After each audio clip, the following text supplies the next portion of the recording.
My name's Marshall Norbell, and I'm making this video to really talk about mental health. And mental health is something that I have personal experience with, and I want to share three actual, I would say, tips. Is that the right word? Maybe, but certainly three things that I do that really helps me to stay more in control with my emotions and my mental health, especially during these times. So, number one is that I found is to take regular walks and find time in nature. Now, for me, living in the city, I kind of grew up not necessarily always used to doing that, except when I wanted to play some level of sport. Um, but as I've got older, I've had to learn to adapt to that and to really embrace having time in nature.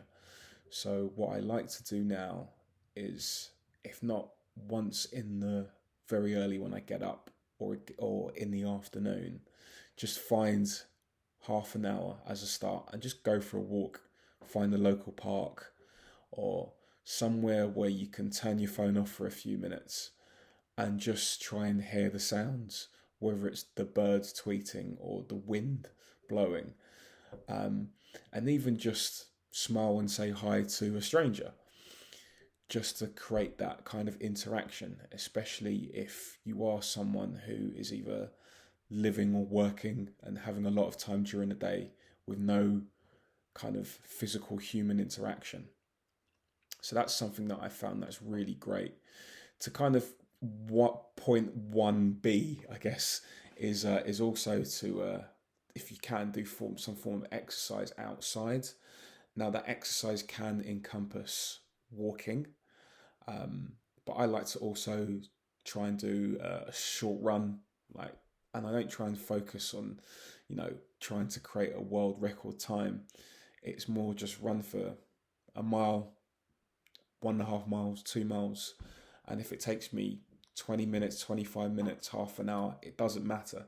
It's the fact that I'm outside and just experiencing nature and opening myself up to receiving or hearing any form of messages or support that I might be able to get from being in a natural environment and not necessarily cocooned in my home where I've got distractions and worries and thinking about what I need to get done on a day-to-day basis.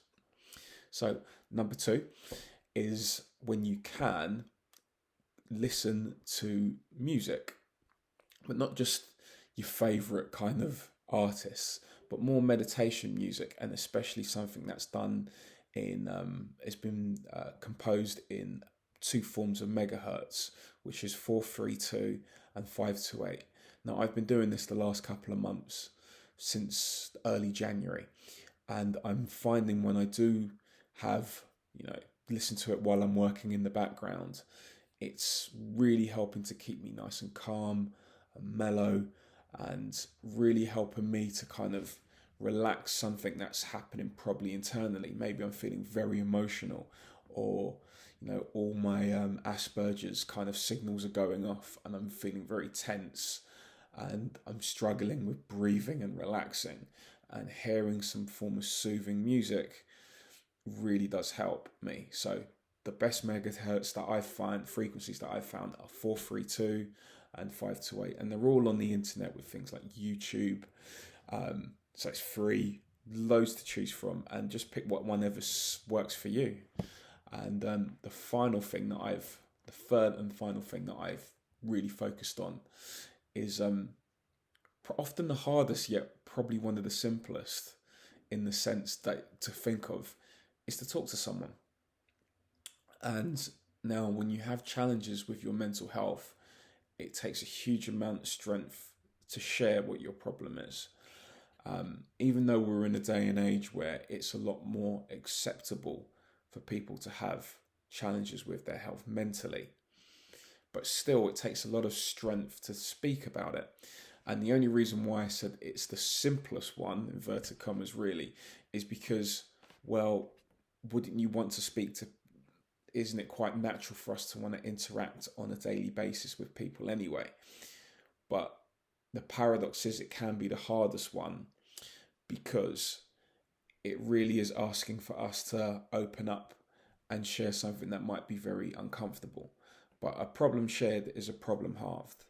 And it's not that you're looking for solutions from friends or family, but more importantly, it's giving you a space to safely express how you are feeling. And in these times, I think I've certainly found it very beneficial to talk to people that I know, I love and trust, and accept me for who I am and how I am, and won't judge me for if I'm feeling this way. So they are 3 very, very simple steps. I say simple, maybe that's not the right word. Maybe they're good 3 beginning steps to focus on. So number 1, find time in nature, which is, and it could be for a short amount of time or a long amount of time, it's up to you. Incorporate that with some level of exercise. Again, you don't need to be an Olympic athlete. Number 2, listen to music in 2 forms of frequencies, which are 432 and 528 megahertz. And number 3, find a few moments to talk to a friend or a family or someone who you trust if you're not feeling your best. Let's get out of that Instagram, wow, look at me kind of thing. Hashtag living my best life. How about hashtag this is how I feel? And I wish everybody so much love, support, care. And if you do like these types of videos, I'm branching out into them. So I would love your feedback, for you to share what you feel about this video, but also what works for you. Hit the comments in below, like, subscribe, share, and thank you for listening.